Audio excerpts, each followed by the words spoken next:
Salam əziz müəllimlər. Bizim bugünkü dərsimiz biologiya fənninə əsr olunur. Biz bugün Ayda Rızayevanın təqdimatında ekologiya və seleksiya bölmələrinə dair müxtəlif test tapşırıqlarının izahı ilə tanış olacağıq. Salam Ayda xanım. Salam, hər vaxtınız xeyir. Ayda xanım, qeyd olunan mövzulara dair müəllimlər hansı dərsliklərdən olan mövzulara diqqət yetirməlidirlər? Qeyd olunan mövzularımız ekologiya və seleksiya mövzularıdır. Ekologiya bölməsi əsasən 9, 10 və 11-ci sinif dərsliklərimizdə, seleksiya bölməsi isə 11-ci sinif dərsliyindədir. Aydındır, məlumat üçün çox sağ olun. Buyurun, test tapşırıqlarının izahına keçə bilərik. Suala baxırıq. Sxemdə verilənlərə əsasən düzgün fikirləri seçin. Sual sxem əsasında yazılmış bir sualdır və gördüyümüz şəkil sxem dərsliyimizdə olan bir şəkildir və bu şəkildə gördüyümüz kimi x, y və yəni müəyyən hissələr x, y və z ilə qeyd olunub. Tapşırığı həll etmək üçün, düzgün variantı müəyyən etmək üçün əvvəlcə biz x, y və z-i müəyyən etməliyik. Şəkilə əsasən, sxemə əsasən y-ə diqqət eləsək, y-dən ot yeyən heyvanlara doğru qoyulmuşdur. Yəni, y-lə ot yeyən heyvanlar qidalanır. Deməli, biz buradan bilirik ki, y ot bitkiləridir və yaxud da həmçinin burada göstərilir ki, y günəş enerjisindən istifadə edir. Buna əsasən də müəyyən edə bilərik ki, y fotosintez edici canlıdır və yaxud da bitkilərdir. Digər hissədə ot yeyən heyvanlarla qidalanır Z. Əgər ot yeyən heyvanlarla qidalanırsa, təbii ki, bu ət yeyən heyvanlardır. Yəni, Z-i də müəyyən edirik, ət yeyən heyvanlardır. Həmçinin mikroorqanizmlər və saprofitlər bildiyimiz kimi bütün üzvü qalıqları minerallaşdıran, çürüdən orqanizmlərdir. Qida zəncirində biz buna redusentlər də deyirik və bu proseslər zamanı alına bilər karbon qazı, su və yaxud da müəyyən duzlar və beləliklə sxem əsasında biz müəyyən etdik ki, Y avtotrof bitkilər, Z ət yeyən heyvanlar, X-in yerinə isə karbon qazı, su və yaxud da duzları qeyd edə bilərik. Suala gəldikdə isə birinci hissədə X karbon qazı ola bilər. Qeyd etdiyimiz kimi mikroorqanizmlərin həyat fəaliyyəti nəticəsində karbon qazı ayrıla bilər. Yəni, bu düzgün fikirdir. İkinci hissədə Y parazit canlıdır. Qeyd elədik ki, Y fotosintez edici bitkilərdir, yəni produsentlərdir. Bu parazit ola bilməz. Deməli, ikinci fikir yanlışdır. Üçüncüdə Z ikinci dərəcəli konsumentdir. Z ət yeyən heyvanlardır. Ət yeyən heyvanlar qeyd etdik ki, ot yeyən heyvanlarla qidalanır. Yəni, qida zənciri kimi baxsaq, burada Y produsent, ot yeyən heyvanlar birinci dərəcəli konsument, Z isə, yəni ət yeyən heyvanlar isə ikinci dərəcəli konsument kimi qeyd edə bilər. Yəni, üçüncü fikir də burada doğrudur. Dördüncü fikrə gəldikdə isə Y birinci dərəcəli konsumentdir. Bir daha deyirik, Y burada avtotrof bitkilərdir, yəni fotosintez edicilərdir. Konsument ola bilməz, bu fikir yanlışdır. Z çoxhüceyrəli heyvan ola bilər. Z ət yeyən heyvanlardır. Təbii ki, bu da çoxhüceyrəli heyvan ola bilər. Beləliklə, bu sualın cavabı, yəni düzgün fikirlər 1, 3, 5, yəni E variantıdır. Növbəti suala baxırıq. Üzərlərinə 4 milyon kilojol günəş enerjisi düşən ot bitkilərini ot yeyən heyvanlar yemişlər. Ot yeyən heyvanları yeyən canavarların orqanizminə bu enerjinin minimum nə qədəri keçəcəkdir? Bilim məsələlərinin həllində ilk növbədə qida zəncirini yadımıza salırıq və qida zəncirində bildiyimiz kimi bir halqadan digər halqaya 5-20% enerji keçir. Təbii ki, 5-20% enerji keçirsə, 80-95% enerji itkisi olur burada. Həmçinin qida zəncirinin birinci halqasını təşkil edən produsentlər günəş enerjisindən enerji mənbəyi kimi istifadə edirlər və günəş enerjisinin fotosintez edici orqanizmlər, bitkilər 1%-ni istifadə edirlər. Yəni, məsələmizi həll etmək üçün biz canavarların orqanizminə keçən enerjini hesablamaq üçün verilənləri əsasən ilk növbədə produsentlərə keçən, yəni fotosintez zamanı mənimsənilən enerjini tapırıq və bitkilər günəş enerjisini qeyd etdik ki, 1%-ni istifadə edirlər. Məhz buna əsasən 4 milyonun 1%-ni tapırıq. Bu 40 min kilojol enerji eləyir. Yəni 40 min kilojol enerji bu qida zəncirinin birinci halqasında produsentlərin istifadə etdiyi enerji olacaq. Produsentlərlə qidalanan ot yeyən heyvanların orqanizminə isə məsələnin şərtində verildiyi kimi minimum enerji keçib, yəni 5% enerji keçib. Ona görə də 40 minin 5%-ni hesablayırıq. Yəni 2000 kilojoule enerji ot yeyən heyvanların orqanizminə keçib və ot yeyən heyvanlarla da canavarlar qidalandığına görə yenə də sonrakı halqaya minimum enerji keçib, yəni 5%, yəni 2000-in də 5%-ni hesablayırıq. Bu da eləyir 100 kilojoule enerji. Və məsələnin cavabı olur 100 kilojoule enerji, yəni D variantı. Növbəti suala diqqət edirik. Euler-Venn diaqramını tamamlayın. Euler-Venn diaqramında təbii və süni biogeosenozlar verilir və verilənlərə əsasən müəyyən etməliyik ki, hansı xüsusiyyət Euler-Venn diaqramının hansı hissəsində qeyd olunmalıdır. A-da qida zənciri mövcuddur. Qida zənciri təbii ki, hər ikisi biogeosenozdur, canlılar var burada. Hər ikisində trofik əlaqələr var. Ona görə də məhz ümumi xüsusiyyət kimi Euler-Venn diaqramının ikinci hissəsinə qeyd edirik. B-də daha davamlı sistemdir. Müqayisə etdikdə təbii biogeosenoz süni biogeosenozla müqayisədə daha davamlıdır, növ sayı daha çoxdur. Süni biogeosenoz isə insanlar tərəfindən yaradılır, daha davamsızdır, növ sayı daha azdır və ümumi xüsusiyyət kimi götürdükdə isə qeyd etdiyimiz kimi hər ikisi biogeosenozdur, hər ikisində qida zənciri mövcuddur, hər ikisi biosferə aiddir. Ona görə də verilənlər içərisində məhz təbii biogeosenoza aid olur B və C, yəni daha davamlıdır, növ sayı daha çoxdur. Ümumi xüsusiyyət kimi burada qida zənciri mövcuddur, biosferə aiddir. Süni biogeosenoza aid olan hissə isə daha azdır. Məhz buradan cavabı alırıq. Cavab olur D variantı. Bu sual qida zəncirinə aid olan bir məsələdir. Verilmiş qida zəncirində ikinci dərəcəli konsumentə 40 kilojoule enerji keçərsə, produsentin malik olduğu enerjini hesablayın. Qida zəncirində enerjinin minimal itkisi şəraitində. Gördüyümüz kimi qida zənciri burada verilibdir. Qida zəncirində 4 halqa var. Birinci halqa bitki, ikinci halqa cırcırama, üçüncü qurbağa, dördüncü halqa isə balıqdır. Yəni, məsələnin şərtində verilənlərə əsasən İkinci dərəcəli konsumentə 40 kilojoule enerji keçərsə, biz qida zəncirinə əsasən ikinci dərəcəli konsumenti müəyyən etdikdən sonra produsentdə olan, yəni bitkidə olan enerjini hesablaya bilərik. Məsələnin həlli zamanı qeyd etdiyim kimi qida zəncirinin 4 halqasını müəyyən edirik. Təbii ki, hər bir qida zəncirinin birinci halqasını produsentlər, bitkilər əsasən avtotrof orqanizmlər təşkil edir. Avtotrof orqanizmlərlə qidalanan ikinci halqada olur. Bunlar birinci dərəcəli konsumentlər olur. Hansı ki, məsələdə verilən birinci dərəcəli konsument cırcıramadır. Cırcırama ilə qidalanan üçüncü halqada olan qurbağa olur ikinci dərəcəli konsument. Məsələnin şərtində də qeyd olunub ki, ikinci dərəcəli konsumentə 40 kilojoule enerji keçərsə. Deməli, 40 kilojoule enerji qurbağaya keçən enerjidir. Məhz buna əsasən biz produsentdə olan enerjini hesablayıb tapırıq. Və bir daha yadımıza salırıq ki, qida zəncirində bir halqadan digər halqaya enerji 5-20% keçir, 80-95% itir. Təbii ki, minimal itki deyilirsə, burada 80% itkidən gedir söhbət, 80% enerji itirsə, deməli bir halqadan digərinə 20% enerji keçmiş olur. Bu məsələnin həllini az öncəki məsələdən fərqli olaraq tənasüblə deyil, belə yəni fərqli şəkildə daha asan yolla qeyd eləmişəm. Baxırıq, əgər ikinci dərəcəli konsumentə 40 kilojoule enerji keçibsə, deməli bu qida zəncirində ikinci halqada olan, yəni birinci dərəcəli konsumentin malik olduğu 20% enerjidir. Ona görə də biz tənasüblə də yaza bilərik. Yəni 40 kilojoulumuz 20%-dir, x-imiz 100%-dir və yaxud da bildiyimiz kimi 20% hər hansı bir ədədin 5də biridir. Birbaşa 5-ə vurmaqla ondan öncəki halqada olan enerjini tapa bilərik. 40-ı 5-ə vuraraq biz ikinci qida zəncirinin ikinci halqasında olan canlıdakı enerjini hesablayırıq. Bu eləyir 200 kilojoule və 200-ü də 5-ə vuraraq birinci halqada, yəni produsentlərdə olan enerjini tapırıq, olur 1000 kilojoule.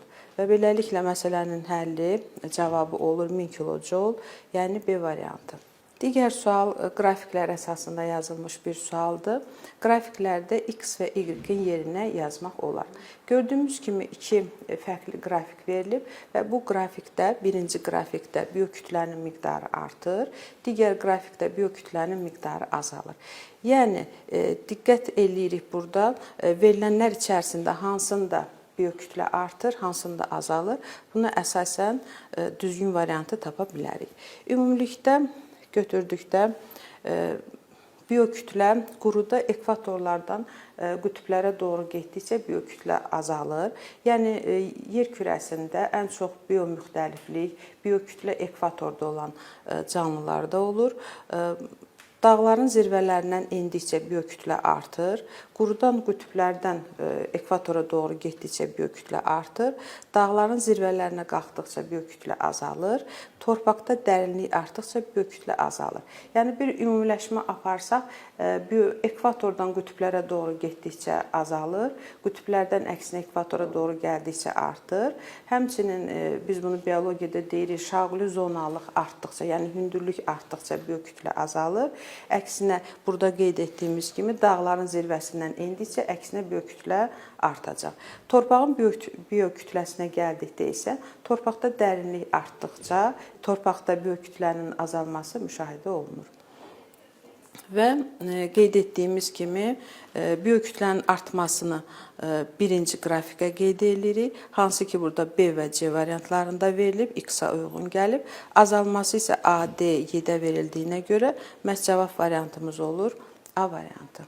Bu sualda cədvəldə qarğıdalı və arpa bitkilərinin böyüməsinin temperaturdan asılılığı verilib. Cədvəldə verilənlərə əsasən uyğunluğu müəyyən edin. Cədvəldə iki müxtəlif bitki, qarğıdalı və arpa bitkisi verib və tapşırığın şərtinə uyğun olaraq bitkilərin böyüməsinin temperaturdan asılılığı verilibdir. Və yadımıza salırıq, hər hansı bir amilin həyat üçün əlverişli intensivliyi optimal intensivlik və yaxud da optimum adlanır.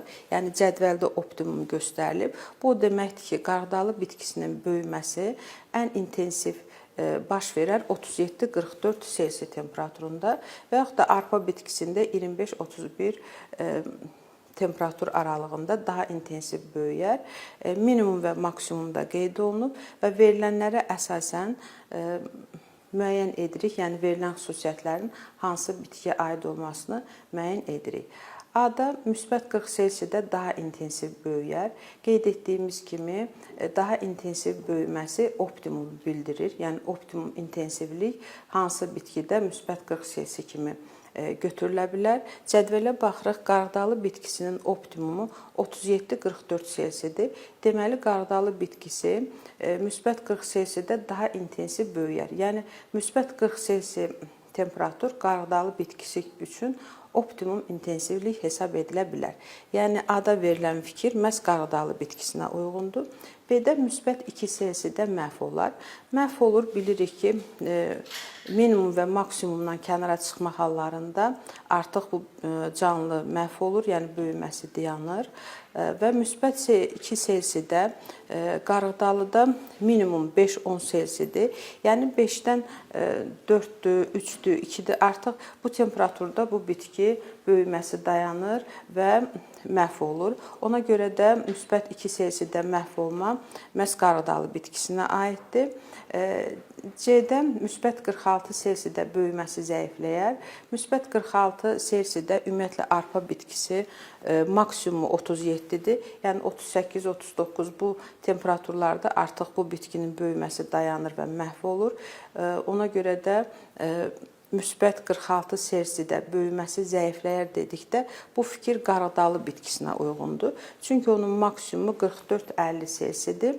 D-də müsbət 2 Selsidə böyüməsi zəifləyər. Baxırıq, qarğıdalının minimumu 5-10 Selsidir. Ona görə də müsbət 2 Selsidə ümumiyyətlə qarğıdalı bitkisi məhv olacaq. Arpada isə minimum 0,5 Selsi olduğuna görə artıq bu fikri biz arpa bitkisinə aid edə bilərik. E variantında isə müsbət 15 Selsidə daha intensiv böyüyər. Bir daha qeyd edirik, daha intensiv böyümə optimum intensivlik deməkdir və burada verilən hər iki bitkinin birinin qarğıdalıda 37-44, arpada isə 25-31 Selsi olduğuna görə müsbət 15 Selsini heç birinin optimumuna aid edə bilmərik və cavab variantımız olur D variantı. Digər suala diqqət edirik. Eyler-Venn diaqramında uyğunsuzluğu müəyyən edin. Eyler-Venn diaqramında fərdi və kütləvi seçmə verilmişdir və verilən xüsusiyyətlər Eyler-Venn diaqramının müəyyən hissələrinə qeyd olunub.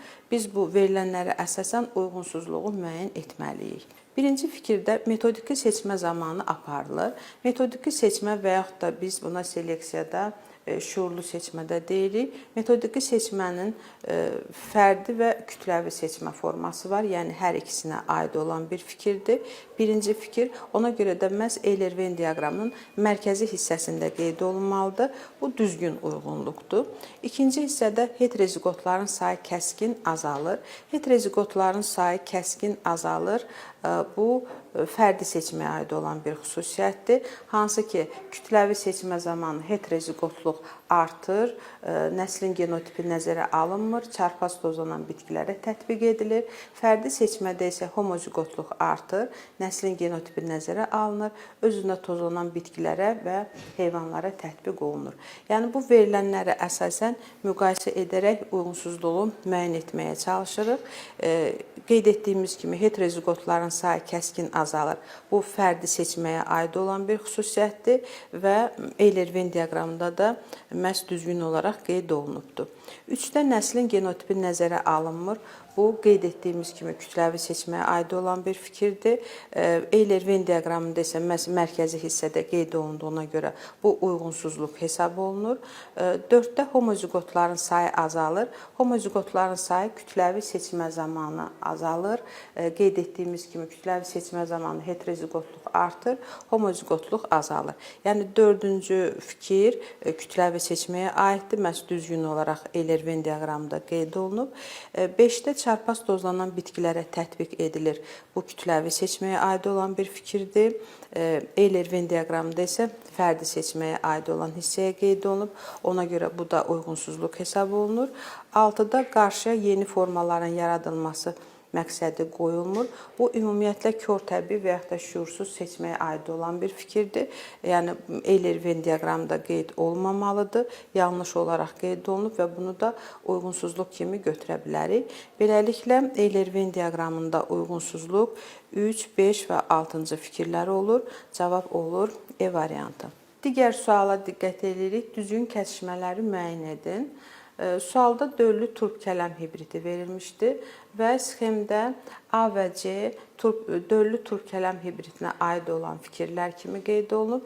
B və D isə döllü turp kələm hibridinə aid olmayan fikir kimi qeyd olunmuşdur. Baxırıq verilən fikirlərə. A mərkəzi hüceyrəsinin xromosom dəsti 4N-dir. Bildiyimiz kimi döllü turp kələm hibridini ilk dəfə Karpachenko almışdı və bitkilərdə, həmçinin də heyvanlarda uzaq hibridləşmə zamanı alınan hibridlər olur dölsüz. Məhz bu dölsüzlüyün səbəbi homoloji xromosom cütünün olmamasıdır. Yəni, hibridlərdə valideyn formalar fərqli olduğuna görə məhz diploid hibridlərdə meyoz birin profazasında homoloji xromosom cütü olmadığından meyoz bölünmə pozulur. Məhz bu səbəbdən də belə hibridlər dölsüz olur. Məhz dölsüzlüyün aradan qaldırılmasını turp kələm bitkisinə tətbiq edən Karpachenko olmuşdu. Birinci hissədə qeyd olunduğu kimi mərkəzi hüceyrəsinin xromosom dəsti 4N-dir. Mərkəzi hüceyrə bitkilərdə somatik hüceyrə ilə eyni olur. Yəni, bu döllü turp kələm hibridinin xromosom yığımı 4N-dirsə, təbii ki, onun mərkəzi hüceyrəsi də 4N olacaq. Yəni, A düzgün fikirdir və bu sxemdə də məhz müsbət işarəsi ilə qeyd olunub, məhz bu hibridə aid olan fikirdir. Bunu götürürük. İkinci hissədə B Karpachenko tərəfindən alınmışdır. Döllü turp kələm hibridi Karpachenko tərəfindən alınıb, lakin sxemdə B mənfi işarəsi ilə qeyd olunub. Yəni, bu döllü turp kələm hibridinə aid olmayan fikir olmalıdır. Burada isə əksinə aid olan fikir olduğuna görə biz bunu da götürmürük. 3-də C yarpaq hüceyrəsinin nüvəsində xromosom sayı 18 olur. C baxırıq, sxemdə döllü turp kələm hibridinə aid olan bir xüsusiyyətdir. Döllü turp kələm hibridinin qeyd etdiyimiz kimi xromosom yığımı 4N-dir. Dölsüz 2N olur. Dölsüzlük aradan qaldırıldıqdan sonra 4N olur və turp və kələm hər birinin haploid xromosom yığımı 9 olduğu halda diploid xromosom yığımı 18 olur. Dölsüzlük Karpachenko metodu ilə aradan qaldırıldıqdan sonra isə alınan ziqotun xromosom yığımı 36 olur və belə bitkinin yarpaq, kök, gövdə, hüceyrələrin hər birinin nüvəsində 18 deyil, 36 xromosom olur, yəni 4N olur. Ona görə də məhz 3-cü fikir yanlış fikirdir, yəni uyğun gəlmir. 4-də isə D poliploiddir. Təbii ki, döllü turp kələm hibridi poliploid formadır, lakin sxemdə mənfi işarəsi ilə qeyd olunduğuna görə bunu da götürmürük. Cavab olur yalnız 1. Yəni D variantı. Digər suala diqqət edirik. Şəkildəki bitkiyə aid olan əlamətləri seçirik. Bir də alma növüdür. Belfler Kitayka Miçurin tərəfindən mentor üsulu ilə əldə edilmiş bir sortdur. Əlavə olaraq yadımıza sala bilərik ki, seleksiyada bitkilərdən yeni sortlar, heyvanlardan yeni cinslər, mikroorqanizmlərdən isə yeni ştamlar alınır. Ona görə də Belfler Kitayka növ deyil, sort olaraq biz qeyd edirik. Yəni birinci fikir yanlışdır. 2-də Miçurin almışdı, bu düzgün fikirdir. 3-də alma sortudur. Az öncə qeyd elədik, seleksiyada bitkilərdən yeni sortlar alınır. Bu da düzgün fikirdir. 4-də toxumla çoxaldıqda əlamətləri itir. Bu da düzgün fikirdir. Çünki bu hibridlər heterozigot olur və toxumla çoxaldıldıqda getdikcə nəsildən nəslə keçdikcə əlamətləri itir. 5-də yalnız sarı Belflerin əlamətlərinə malikdir. Bu yanlış fikirdir. Çünki Belfler Kitayka sarı Belflerlə Kitaykanın çarpazlaşmasından alınır. Dad keyfiyyətinə görə Belflerin əlamətlərini, soyuğa davamlılığına görə isə Kitaykanın əlamətlərini daşıyır. Burada yalnız sözünə görə biz bunu da düzgün hesab etmirik.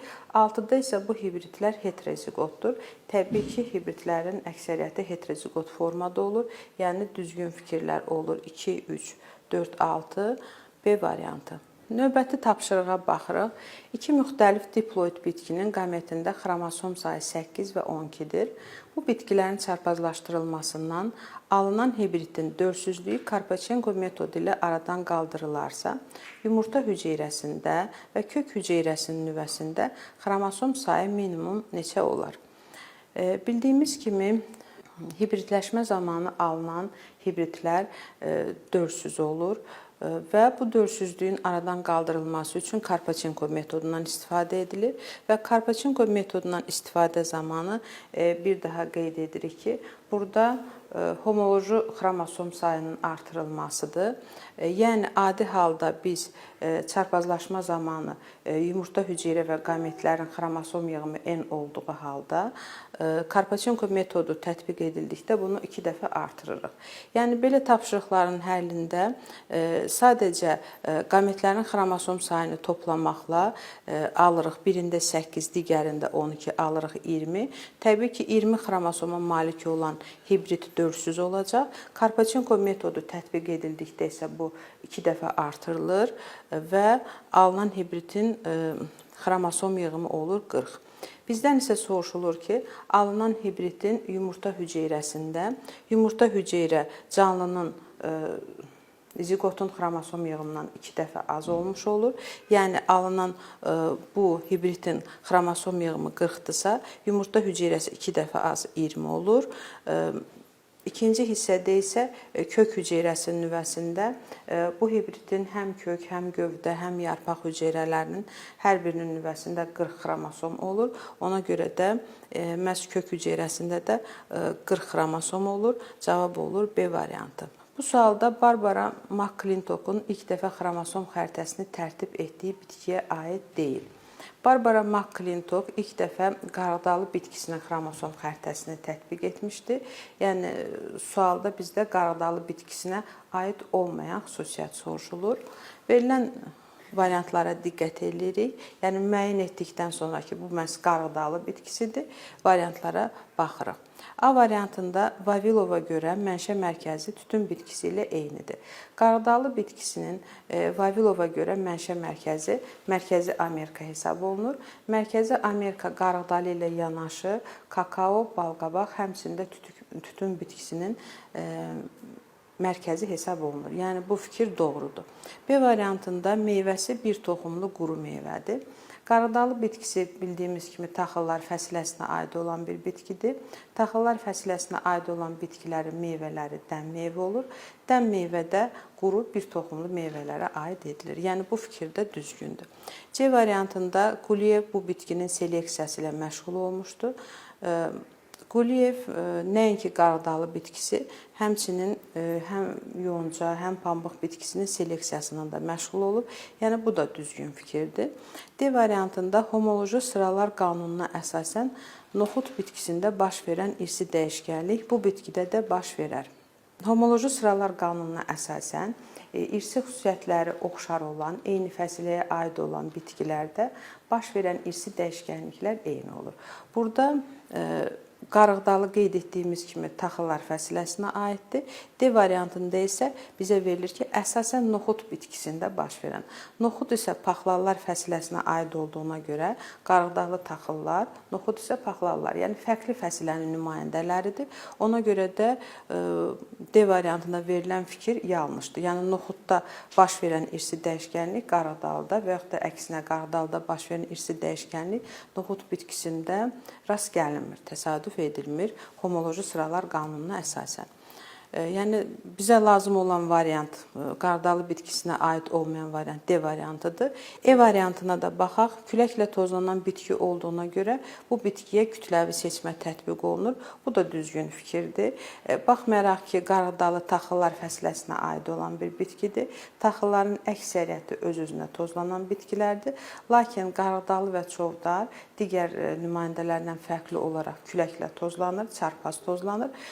Məhz buna görə də kütləvi seçmə bu bitkilərə də tətbiq olunur. Ona görə E variantı da olur düzgün fikir. Suallarımız bu qədər. Sertifikasiya imtahanında bütün həmkarlarıma uğurlar arzu edirəm. Diqqətinizə görə təşəkkür edirəm. Ədə xanım, geniş izahınıza görə biz sizə təşəkkür edirik. Ümid edirik ki, müəllimlər üçün faydalı bir resurs olacaq. Çox sağ olun. Buyurun. Əziz müəllimlər, bizim bugünkü verilişimiz bu qədər. Növbəti verilişlərdə görüşənə qədər.